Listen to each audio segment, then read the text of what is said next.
If we look at the car key, we see that it has no buttons. If we approach the vehicle, it is automatically unlocked. We're going to open the door, then close it. What we see is that the car also has no start and stop button. We find this function in the head unit. As always, our first stop is going to be the steering wheel. On the left side, we find different ADAS systems.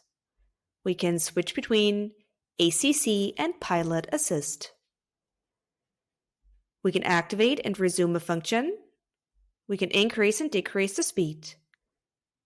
However, distance has to be increased via the head unit. In addition, we can use a customizable button with 3 different functions to choose from.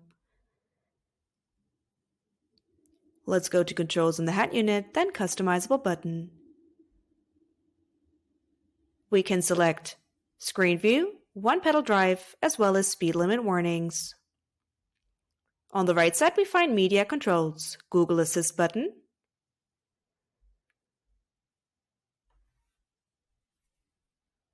Volume button. The reaction time often takes long.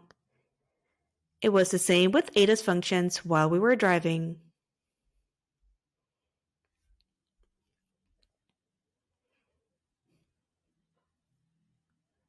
Last but not least, Next and Previous buttons. It is also possible to use the 4 buttons to adjust the exterior mirrors.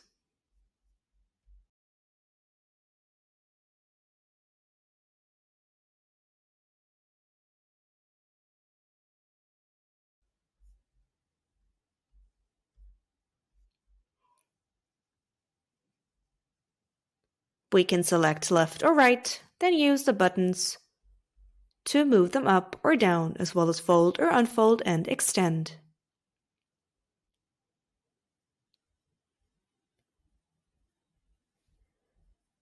If we change the settings, we can use it to confirm our choices. Since there is no instrument cluster, we're going to move straight to the head unit. However, the upper part that we see in the head unit does resemble an instrument cluster to some extent and does show driving and vehicle relevant information. Below, we find the actual head unit. An upper bar, as well as a drop-down menu for notifications. In the center, Google Maps, since this is a Google-based system. Google Maps is the default home screen.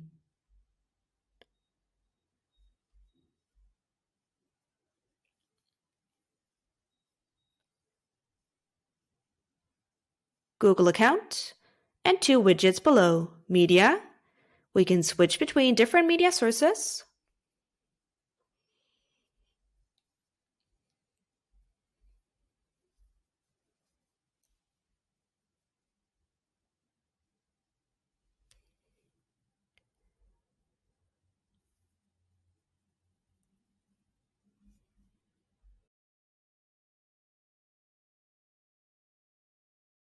And on the right, a phone widget.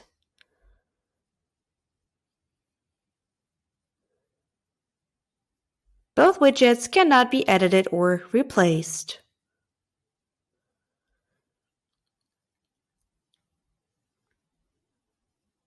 In the lower part, we find several shortcuts. The first 3 are the most recently used applications, based on our usage behavior. More options on the right. However, some are not available when the car is in motion.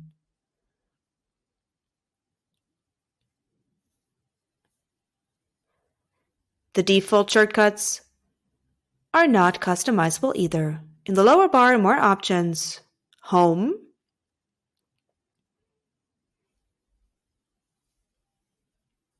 Menu Overview, Volume, Climate Shortcuts,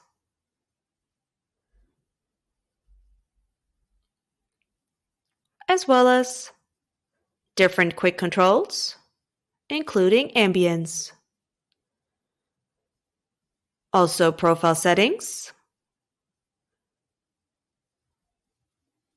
car status, trip information, and also settings. Let's have a quick look at the different features. From the first app all the way up until YouTube, those are default features. We've seen the first two. The third one is camera, Google Assist,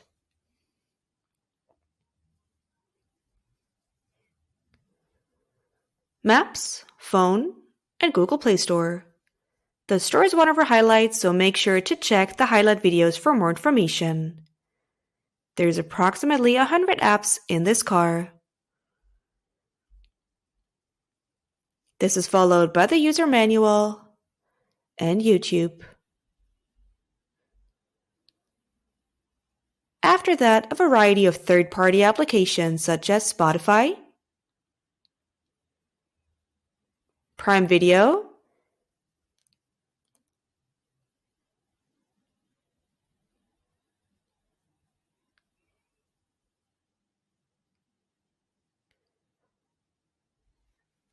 and also different gaming apps.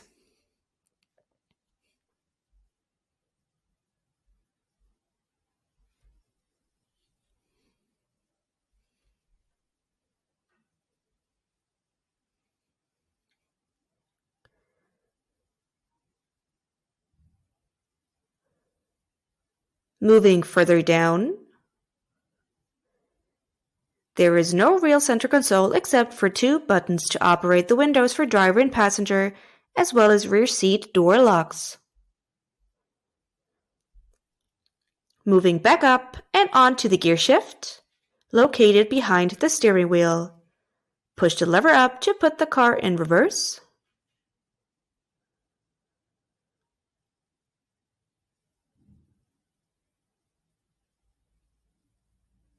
Drive, as well as park. In order to turn the car off, we have to use the hat unit.